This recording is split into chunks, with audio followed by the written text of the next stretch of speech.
Good morning, students. Okay, so we will start from the beginning. First, we revised about plane mirror. Okay, light reflects from the smooth surface, the shiny surface. So, mirror is one such example. We also saw what are the laws of reflection. These are the laws.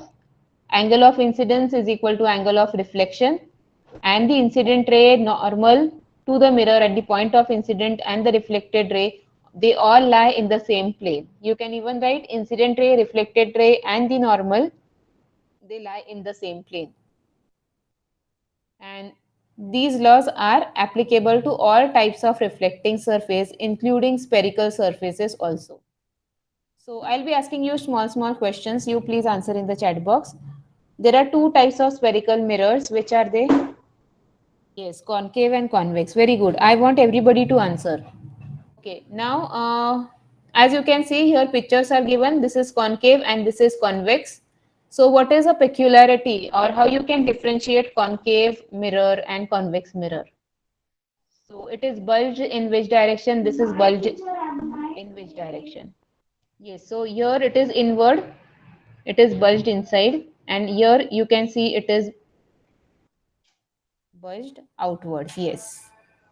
Now let's move to the next part. Yes. Here you can see a figure which gives you certain descriptions about concave mirror and convex mirror. As you can see in the first figure, this is concave mirror. This is the object which is kept at infinity.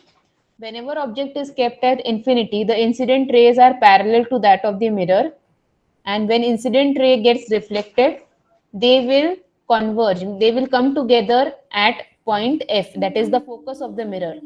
So focus of the concave mirror is located where? In front of the mirror.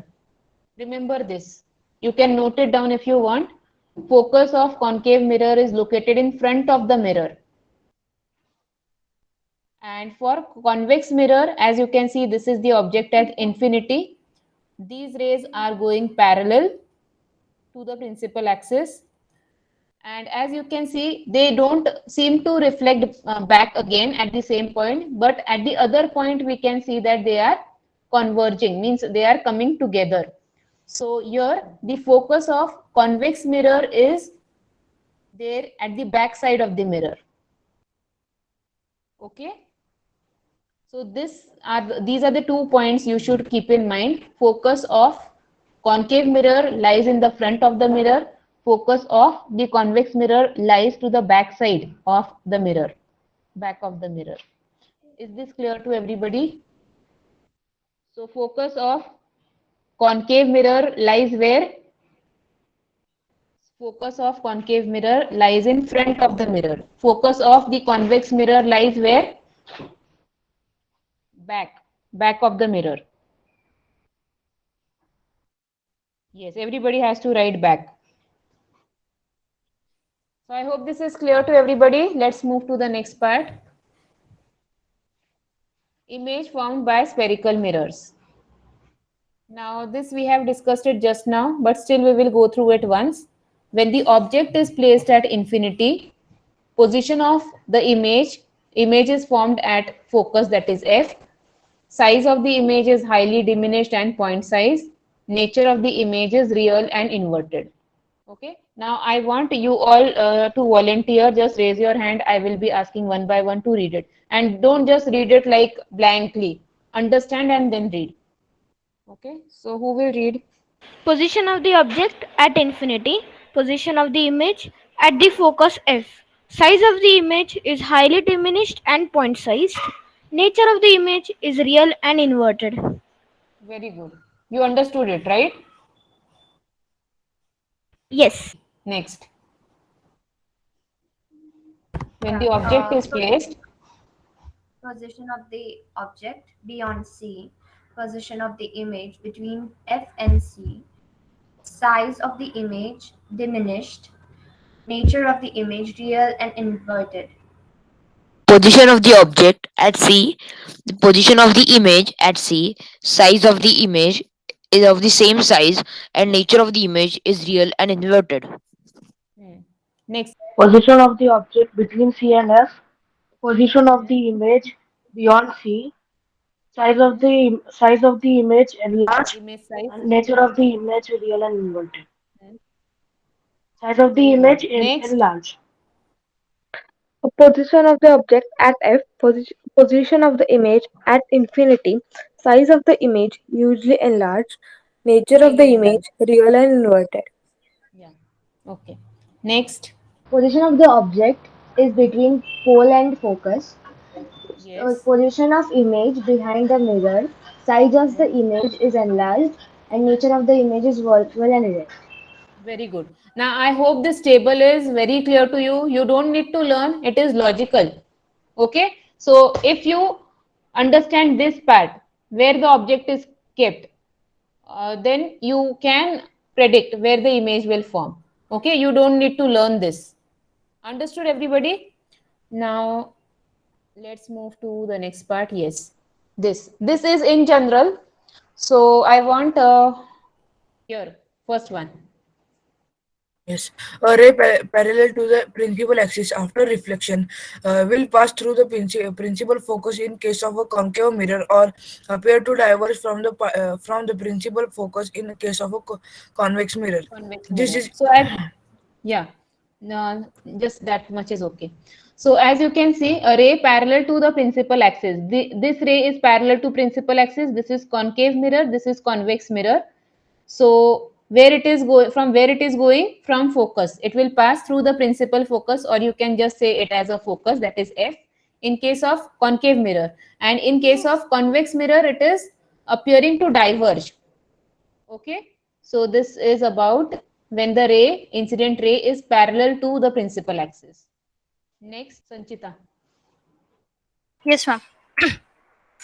A ray passing through the principal focus of a concave mirror, or a ray which is directed towards the principal focus of a convex mirror after reflection, will emerge parallel lines to the principal axis. This is illustrated in figure 10.4 A and B. Okay, now if the ray is passing through the focus, now this is in concave mirror, it is passing through the focus, and in convex mirror, this is the ray which is passing through the focus. Remember, focus of convex mirror is at the back side of the mirror, and of the concave mirror, it is in the front side. So here it is passing from this front part, and here it is passing through this back part. Okay, so what will happen? The emerging ray, that means the reflected ray, this will be parallel to the principal axis. As you can see, this is the reflected ray and it is parallel to the principal axis. In this case, this is the parallel ray which is parallel to the principal axis. This is the reflected ray. Okay, is this clear to everyone? So whenever you are drawing ray diagrams, follow this instructions, then automatically you will get the position of image. a, a ray passing through the center of Curvature. curvature Curvature. of a concave mirror, or direct in the direction of the center of curvature of a concave mirror after reflection Convex. is reflected back along the same path. This is Illustrated. included. Illustrated. Sorry, ma'am. Illustrated. Illustrated. Illustrated in figure 10.5. A and B. And B, the light ray comes back along the same path because the incident rays fall on the mirror along the Normal to the reflecting surface. normal to the Normal to the reflection. reflecting surface. Now, what does this mean? Whenever the incident ray is passing through the center of curvature, in both the cases, in concave mirror as well as in convex mirror, the emerging, that is reflecting ray, will follow the same path. And why it is following the same path? Because incident rays fall on the mirror along the normal to the reflecting surface, because it is coinciding with the normal. Okay, you can even say because the angle of incidence is 0, so it is coinciding with the normal. Is this clear to everybody? I hope there is no doubt. So whenever incident ray is passing through the center of curvature, it will follow the same path after reflection. Okay, now I want Samartha to read the next one. Go ahead. Yeah. A ray incident obliquely to the principal axis towards a point P, pole of the mirror, on the concave mirror or a convex mirror is reflected obliquely. The incident and reflected rays follow the laws of reflection at the point of incidence, that is the point P, making equal angles with the principal axis. Yes, very good. So when you can see here, this is the incident ray. It is coming at the point P. From the principal focus, this will be reflected in such a way that the angle of incidence will be equal to angle of reflection. So it will take an angle which is equal to the angle of incidence in both the mirrors, in concave as well as in convex. So I hope these four rules are clear to everyone. These are very important to understand the ray diagrams of the images which are formed by concave and convex mirror. Okay, now we will move to the images. I hope this image is clear to everybody, all the 6 images. This is an infinity of image will be formed here. This is beyond C image is forming between C and F, and it is diminished, it is virtual, it is real, and it is smaller in size. Okay, as you can see here. Next, when the object is kept at C, image, the same size image is formed at C only, and it is real and inverted. If the object is between C and F, the image will be formed beyond C and it will be magnified real image. Next, if the object is at focus, then the image will be formed at infinite distance and it will be very enlarged. It will be real image. Okay, we will discuss the last condition. When the object is placed between focus and pole, then the image is formed at the backside of the mirror. It is virtual, erect, and it is magnified. Now we will discuss for convex mirror. Image formed for the convex mirror. So here they have given table also down. So when the object is at infinite distance, all the incident rays will fall parallel to each other, and then the image will be formed at the focus at the backside of the mirror. It will be highly diminished. It will be a point size image. Image will be virtual and erect. Okay. And if the position of the object is between infinity and the pole of the mirror, between infinity and pole, that means at some finite distance, then the position of the image will be between P and F. It will be diminished, it will be virtual and erect. Remember, in convex mirror, we don't get real images, we just get virtual images. Okay, image will be formed at the back side of the mirror only, which will be virtual and erect. Okay, now this was all about it. Now we will move to the PPT and we will just discuss some sign conventions. Just a moment. So we will just go through the rules which are there, which we have already revised. There are some rules that we must follow when we deal with spherical mirrors. There are sign conventions which are written on page number 168. I'll just show you, I'll just tell you in brief so that you can go through it in your free time. So this diagram is important over here. This will tell you that where distance is positive, where distance is negative. Okay. So whenever the object is placed, the height of the object which is upward, that is taken as positive. Object is always placed on the left side. This we already know. Towards this side of the mirror, the distance is taken negative. Towards right hand side, the distance is taken positive.